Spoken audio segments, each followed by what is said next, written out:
色的跑車像是帶着神秘，寧靜的街燈充滿怒與悲。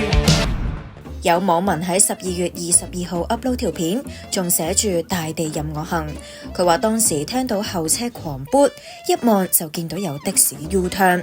咁架的士喺旁邊天橋嘅啟祥道入口，準備進入隧道之前收慢。咁跟住沿右線嘅影線 U-turn，去到嚟自郵輪碼頭嘅成昌道入口。喺條片度見到架的士逆線行駛嘅時候，有泥頭車同埋田螺車喺對頭駛過，真係好牙煙又驚險啊！但架的士冇懼怕，繼續逆線行車，未見回頭。一眾網民就話：的士佬完美示範乜嘢叫做路係死，人係生嘅。明知行錯都唔掉返頭，咩玩法啊？段路咁亂，我都未敢行住啦。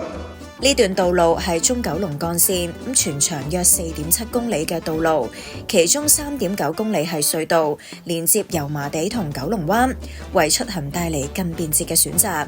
未來2026年，當 T2 主幹路同茶果嶺隧道段接駁完成，將軍澳跨灣大橋、將南隧道同中九龍繞道將串連成一條東西走向嘅6號幹線，大大舒緩擠塞同埋縮短咗通勤嘅時間。